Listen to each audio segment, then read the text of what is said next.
Hello, everyone.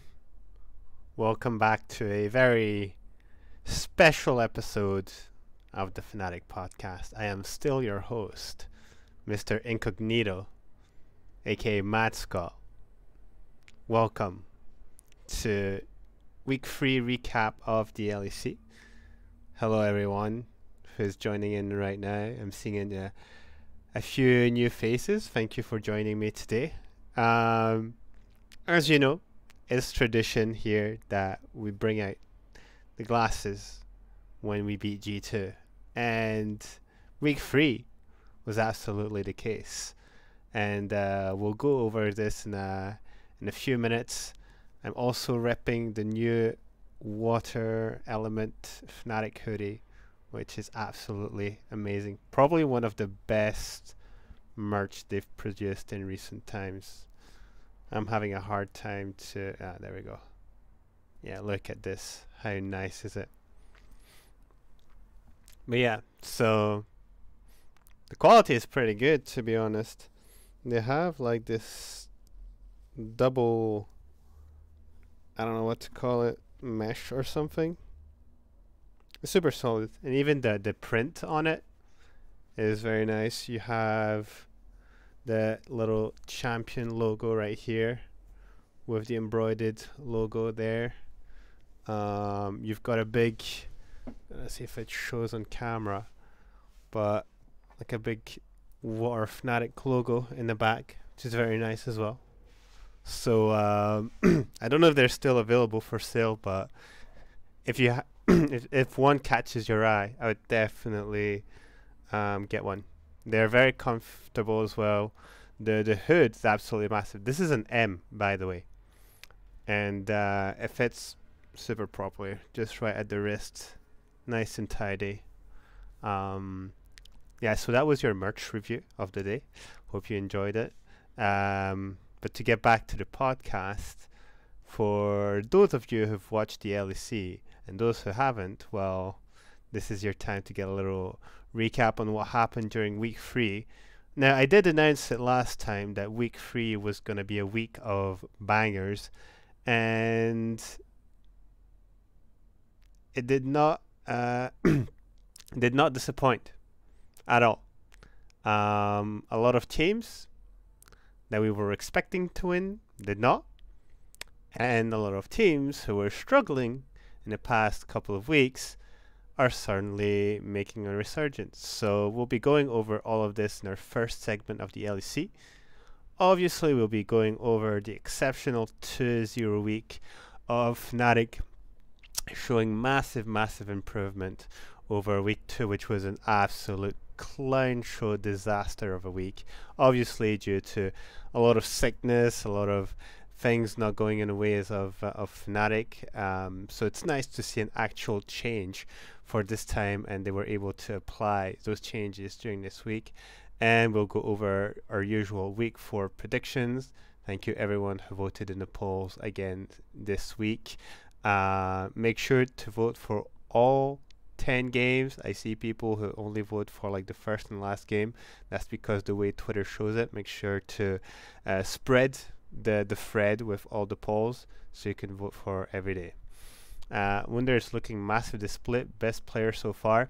He's definitely getting some MVPs, and we'll be talking about it in our Fnatic segment, but massive showing for him so far. I'll agree with you on that one. But first things first, let's have a look at our LEC standings, shall we? LEC looking like this right now. We're having, I'd say, 3 to 4 distinct groups. We have an interesting top 3, I'd say the least. Now we have Rogue and Fnatic, who usually have been at the top of the standings the past splits, with Excel, who's having an amazing split so far. A lot of people saying it's the Korean boot camp. I believe there's probably more to it, because Korean boot camps can last for so long until the efficiency from playing on that specific patch dwindles down over the week. So we'll see how it works out for Excel going into week 4, which will be in 2 weeks' time, as Raya is taking that infamous break in the middle.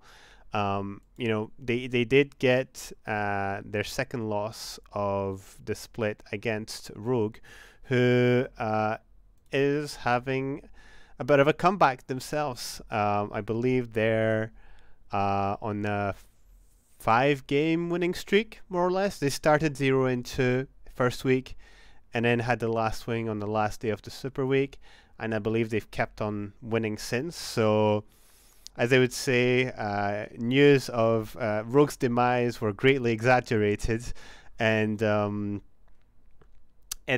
think it's good to see them back in form. Even if you're not necessarily a fan of Rogue, you want to be. Oh, sorry, you want to have this type of team, this type of caliber of players to be able to still challenge for the top place. So I guess they fixed a few things. If we compare it to the first week, obviously, which I don't think is really a good scale for any team in comparison, as they're going to go over the few weeks. But if we take their first few losses, they're definitely playing much better into the mid game, which was where they were kind of faltering against previous teams. In the games that they've won, especially if I take, for example, the game against Excel. Excel has been quite dominant so far, and Rogue played a rather clean game, all things considered. Finished in 31 minutes. A lot of back and forth, very close scoreline when you think of it. But if we look then at more in terms of neutral objectives, I believe, actually, I might need to pull out the match sheet really quickly, because I might be mistaken somewhere. Okay, sorry, I thought that Rogue had the Drake Soul, but it was 2 Drakes on either side and 4 turrets to 8 on Rogue's side. So I think a rather close game against a competitive team like Excel, but nonetheless we're able to close it out with, was it 7 to 8k gold difference, which is pretty substantial, all things considered, with what do you call it, the close numbers in terms of objectives. Obviously, Rogue had the GP, who does accumulate quite a bit of gold in the end passively, but big sign from Rogue to be able to challenge and beat a team like Excel, and that's why they are amongst one of our top teams of the week. With them, obviously, we have Fnatic 2-0 week. I'm not going to go more into detail as to how well they've played, because we have our segment about Fnatic, but they managed to clinch first place and get at the top with Excel, Rogue, and avoid this second clump of this clump of second place with Mad Lions, G2, and Vitality, which I think is quite surprising, all things considered, when we see the level of Vitality since the beginning of the split. I personally am still not necessarily convinced of Haru being a great addition. He's a good player, but I don't think he solves the problem that is within Vitality, which is just clearly a lack of synergy, and who win mostly because the opponents lose, if that makes sense. It doesn't feel like they take the wins themselves, like they create those situations, but it's more like mistakes from the opponents that create those situations for them to win.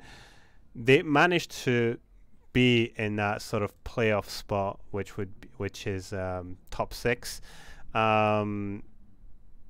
We'll see how they go on as they face some bigger opposition, especially on, well, I was going to say next week, but in 2 weeks' time, where they'll be facing Rogue and Fnatic. So could be expecting a 0-2 week for them.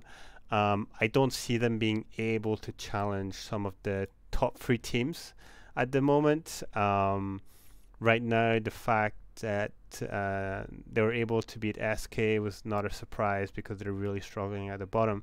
However, beating Astralis um, while it was kind of a close game, I was surprised. Well, I don't know if I was more surprised that Vitality beat them more than Astralis lost to Vitality, because Astralis has been quite amazing so far, and they unfortunately signed their first 0-2 week, which brings them for the first time into a negative win rate. Is it their first 0-2 week? I believe so, right? Yeah, it is. It is. Yeah. So I feel like this team behind Astralis is slowly dwindling down, and I'm not gonna lie, it's a bit disappointing. I personally was excited for Astralis to be a competitive team. I heavily doubted their new players going into this new split, but I I thought that after the few first games that they showed, where they were actually clearly playing as a team, Junghoon was showing some interesting pike mechanics as well, which I believe were a bit of a difference maker in some of the games they had. But it feels like their lucky star has already taken an abrupt end. People overhyped Astralis quite a bit.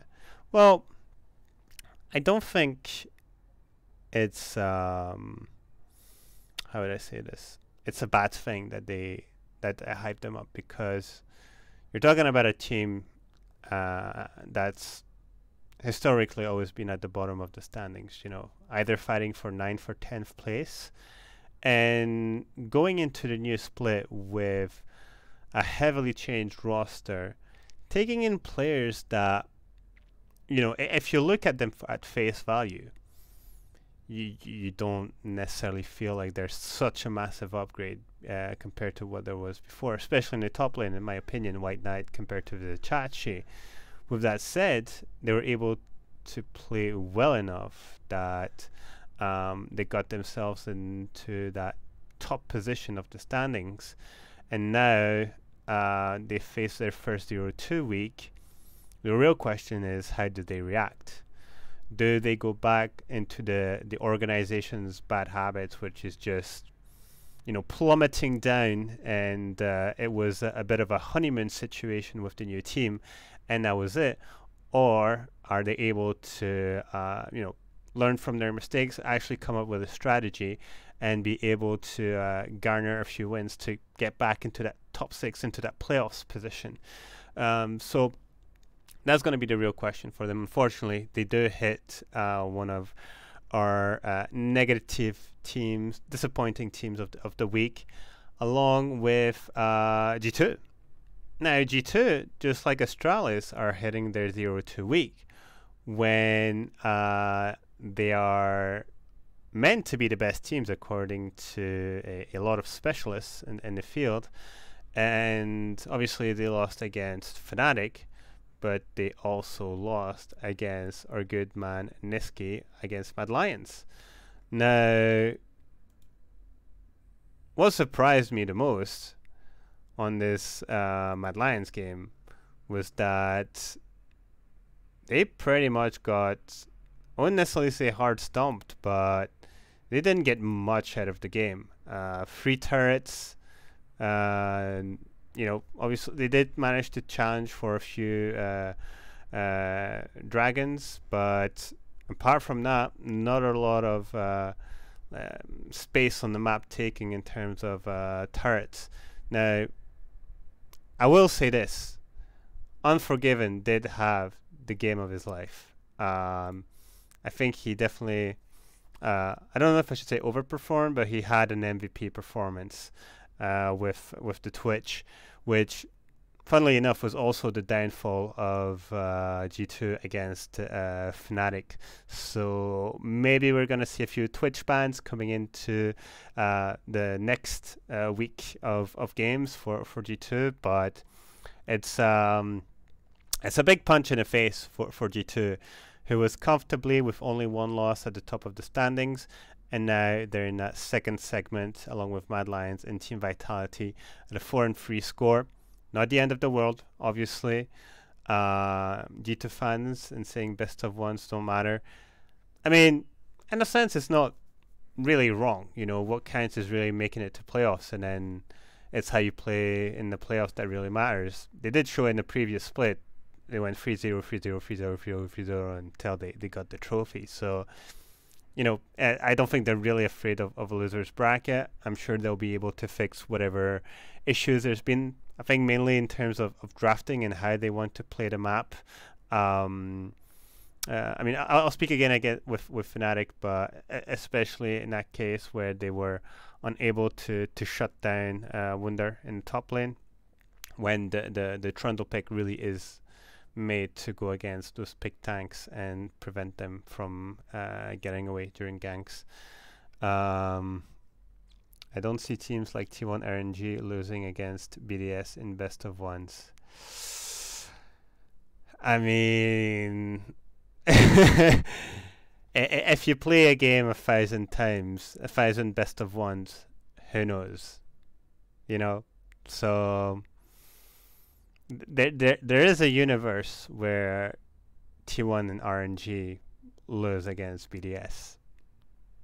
On a bad day, on a cold night in Stokes, you know, it can happen. It can happen.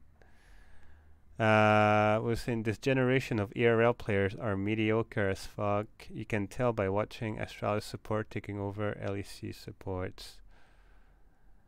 I'm not too sure about this. If we look at LFL, there's a lot of current good players. Now you could say the ones that came into the LEC are not the greatest, like Aggressivo, Erdote, or Irrelevant. With that said, they're not in the greatest orgs either. Like BDS has to be one of the worst orgs to enter, or they have one of the worst entries in the LEC ever, where some of the players have had success in the ERL, and they're just not able to bring that into the LEC level. Well, Recur, it's hard to judge Recur because Recur only got one split. It wasn't fitting the style of Mad Lions, but it's like if you take these players and you put them in a better org, are they able to play better? You know, it's the same for Misfits. Misfits struck gold with Vitio, and Schlatan isn't doing too bad, but again, it's still week 3. We'll have to see how Irrelevant progresses, but so far he hasn't been that much of a game changer that people are like, oh my god, he's so much better than Hirit, you know. So he's still making a lot of mistakes where his rotations are questionable, his lane management isn't the best, so he does get it exploited quite a bit. But who knows, maybe it'll get fixed as the weeks go on and he gets a bit more games under his belt. But I think it's kind of hard to be a rookie and to come into a team that's not playing well. You know, if you look at Adam coming into Fnatic. Now Fnatic, you know, struggled in spring split, and he did somewhat well in summer, qualified for Worlds. And the moment he left Fnatic, he goes into BDS, he's not able to do anything, right? So that's kind of my point of view, is that within an org who's able to make rookies grow and who knows how to utilize him, Fnatic has always been a great org for rookies. You look at Caps, you look at Febvin, you look at Huni, you look at Broxa, Bwipo, obviously. You could even talk about Reckless back in the time, obviously. It's always been a great org with rookies. We're always like for a long time, Fnatic was synonymous with building the new talent within Europe, right? Before the ERLs got developed, and it was a real thing. Even Nisqy was in Fnatic Academy back in the time, and I'm trying to think if I'm seeing anyone else, but you get the gist of it, right? And when you look at Misfits, Mersai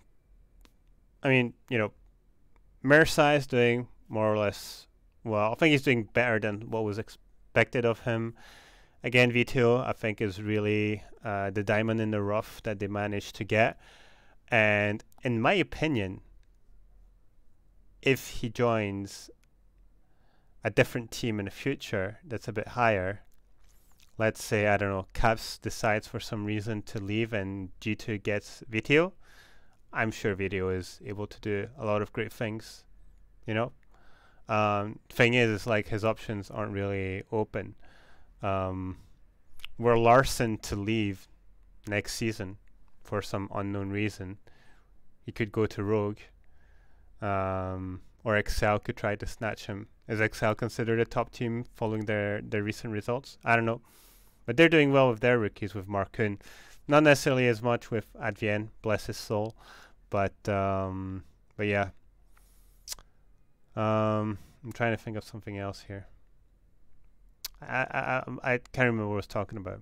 But just to come back to Misfits, actually. Misfits had a 2-0 week when they've looked absolutely atrocious so far.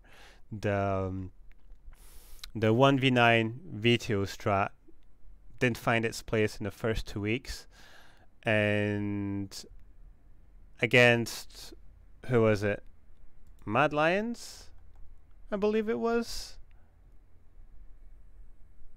It was against Mad Lions, where they had an insane comeback, where Mad Lions is playing super well so far, by the way. I think they're they still need to find their pace, but they've got good basics. But I feel like Mad Lions got caught up by their draft, and the Zeri with the Ornn scaling with his augments really got the best of them. And I mean, we've seen, to be honest, Misfits do a lot of comebacks, against G2 with the Elder Dragon and such. So it's not like it's something that's completely new for them. But in the current state they are right now, it's really surprising that they're able to pull that off. So props to them. They're our fourth team of of the top teams of the week on this week 3 recap. Not really gonna mention SKBDS. I think they're kind of locked in place. I don't see anywhere where we could actually find some improvement. I'm very disappointed in SK. I was really hoping much more from them, especially with the way they ended Spring Split. It looked like they were finally finding their groove as a team. I feel it's a shame as well, because I think they're a bunch of cool players as well. So I don't know. I really like Treats. I think he's a great support in my opinion, but it's just not working out. So I think they're just gonna see the rest of the season from the bottom 2 place along with BDS. Which, is it possible to actually look worse than when you had Adam and Limit? Apparently it is.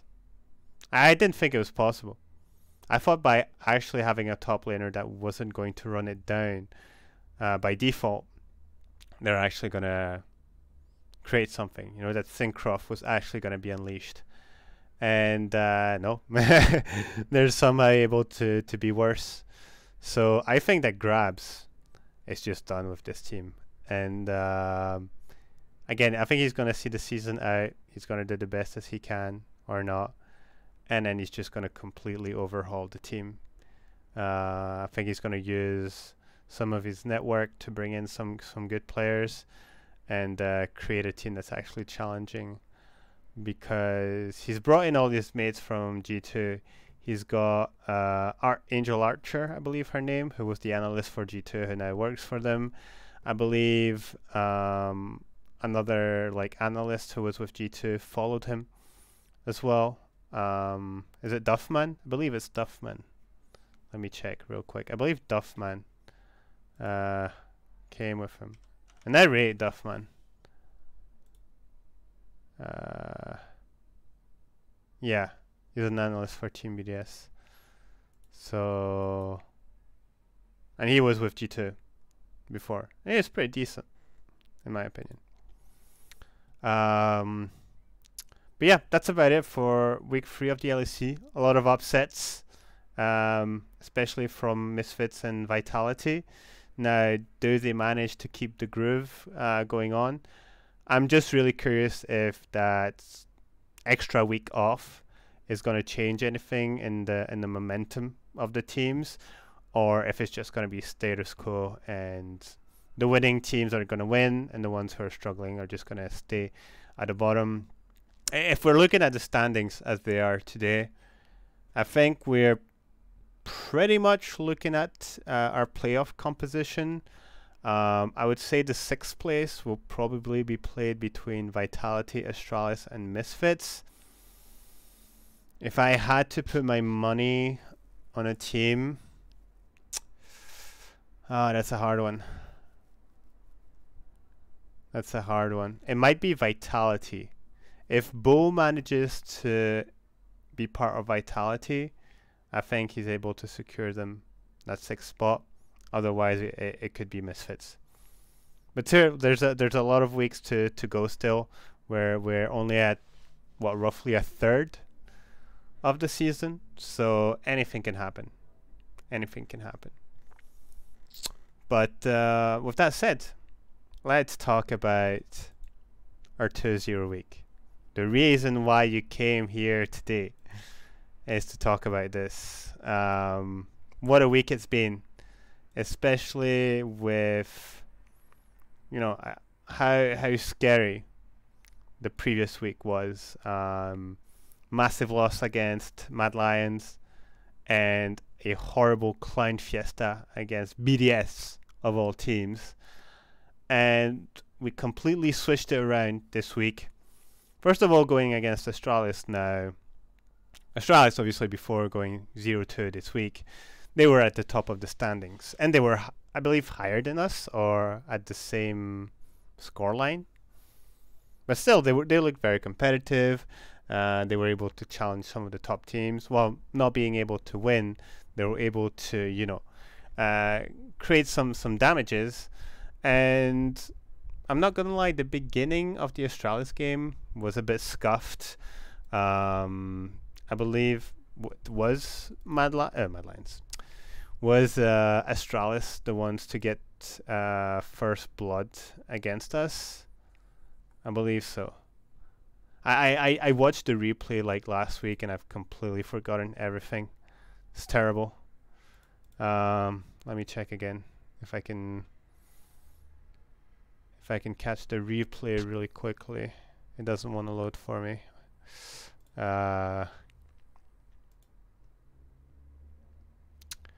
Come on.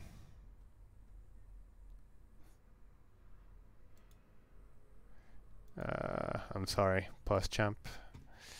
Oh yeah, it's when we had the dive on top lane that didn't go really well. Razor manages to get one. And then we get collapsed on by Kobe, who goes full rat-tat.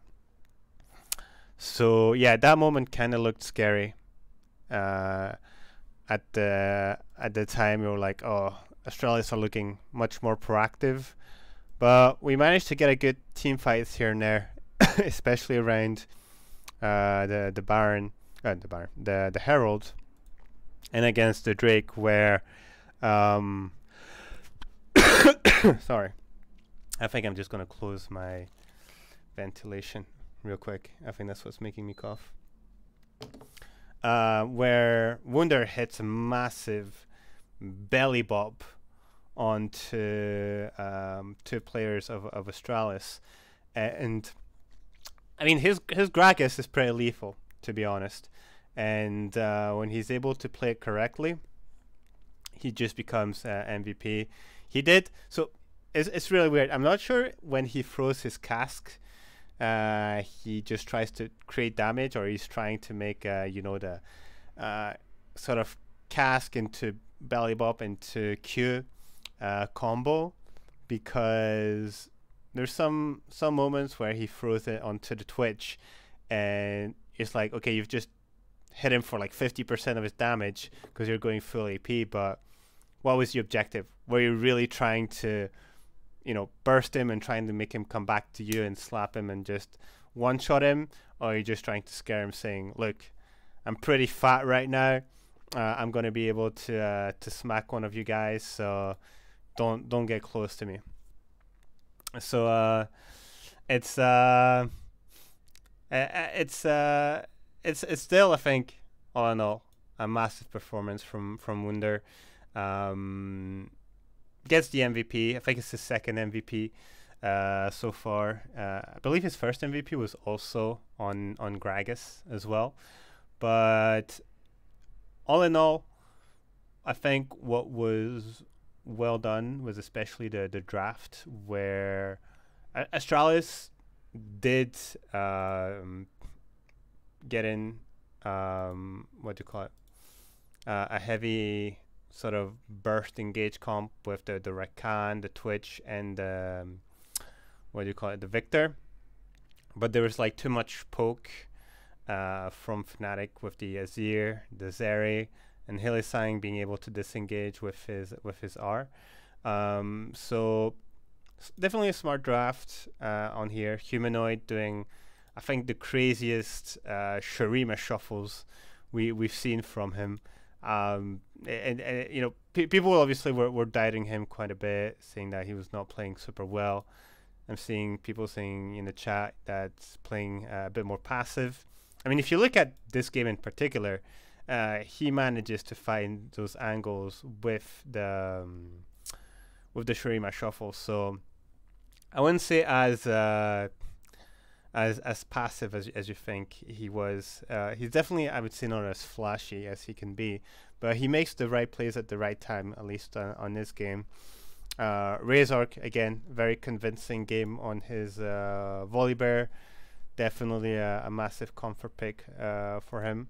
So, when you see him on the Volibear, you know it's going to be a good time for him. He plays the early game rather well, in my opinion. Upset, who I think went deathless this game as well. Just quietly having a great performance on his Zeri, finding the form that he had in the last split. Sorry, I'm still coughing quite a bit from last time. But yeah, it was, I think, overall, it was a great performance despite the, I'd say, dodgy first minute of the game. We managed to bring it back, secured Drake Soul, which was Inferno, which did insane amounts of damage, and an amazing win at the end of the day.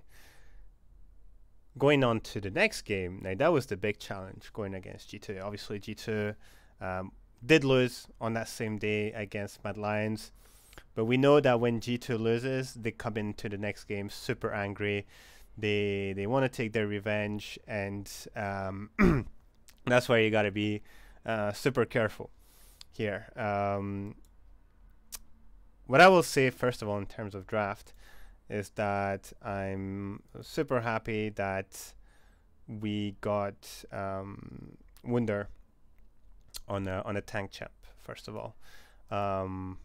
When he was with G2, he was able to play really properly on the sort of weak side tank duty, and he showcased it here again on the Ornn with that first gank by Jankos onto the top lane, which he plays super well.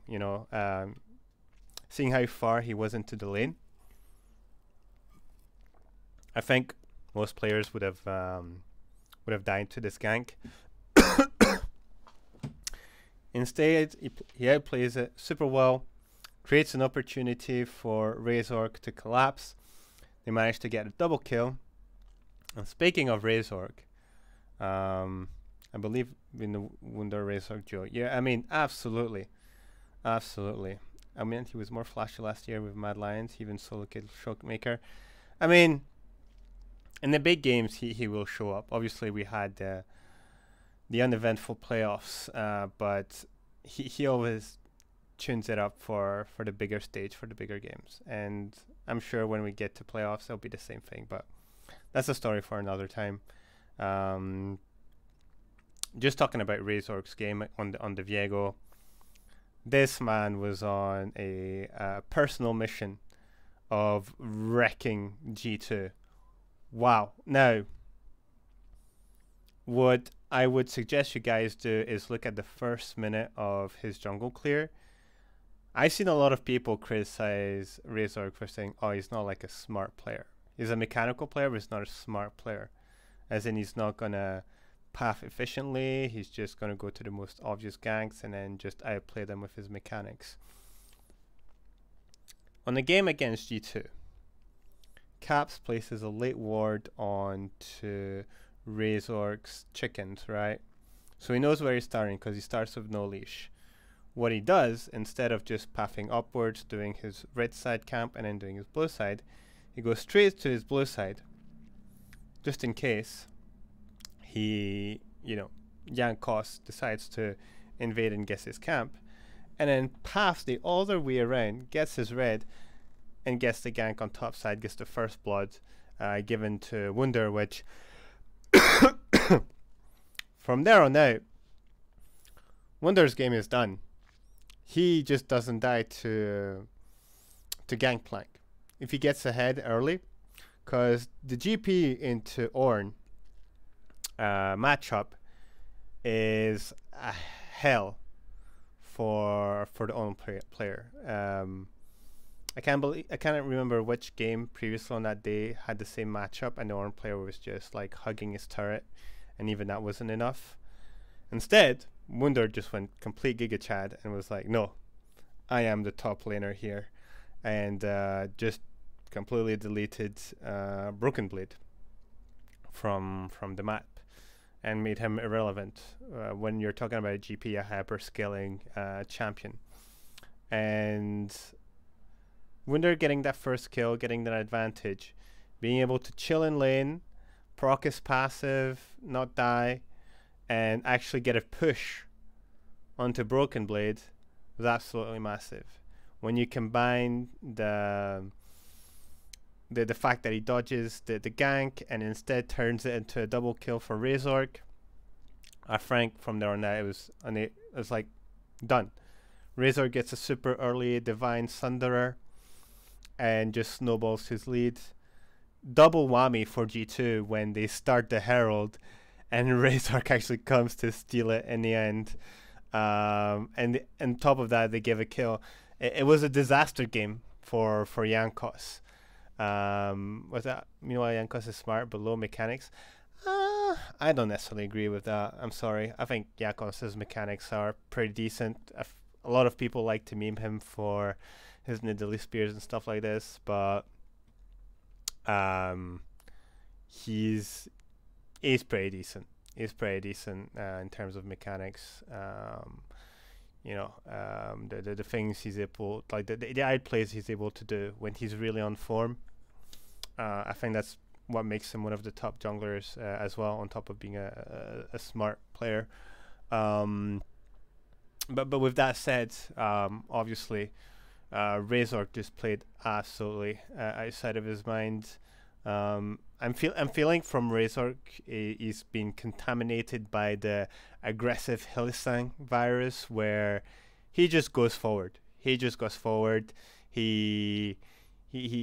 becoming some sort of new Bwipo, where he's just somehow finding opportunities to be aggressive, and I mean, at least this week, winning his team fights or his 1v1s, and I think for Razork in particular, that's a massive boost in confidence that was needed for him, because I mean he stated it as well in his interview that he feels like he's in a team of superstars and he has to play the facilitator, but you know, Razork has been a massive carry for Misfits when he was with them.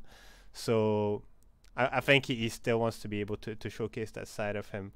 And it was super cute, by the way, because Wunder was like, "Oh, you're also a superstar," blah blah blah. So it's cute. I mean, it shows that there's great synergy, there's great friendship within the team, and that's a good sign, all things considered. But what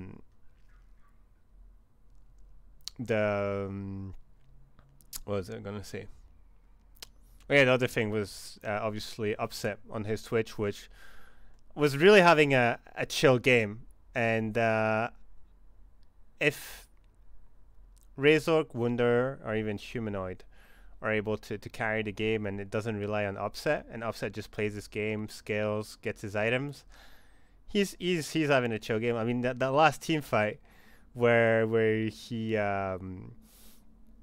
goes invis at the second turret and just unloads on the whole of G2, who like panic reacts. Like, you have Caps, who uses his package to flee away, gets interrupted by Razork, and in the meantime the rest of the team has to flee through the mid lane, and they get caught by both Humanoid, who does a magnificent Ari dash into Everfrost combo onto the Rakan, which prevents him from, you know, doing a counter knockup whatsoever, and gives the space for Upset to just unleash his damage. And Hylissang, who had some great roams actually during the game, where he was able to save a couple of players just by being within the distance of his chrono shift.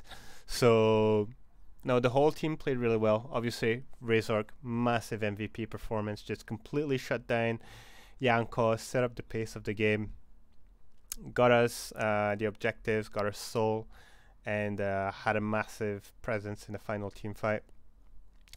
Big win over G2, which is always appreciated. Obviously, we pop out the sunglasses for the win, but I think it shows. It's really funny, but what's within a week of preparation, that the week prior they get sick and you're like, is that really an excuse? You know, like, other teams are able to perform while they're sick, and then you see them now with, I'd say, standard conditions where they're able to practice correctly, and they're a completely different team. And I think as we go forward within the next week, this is the team we're going to see that's going to continue to improve.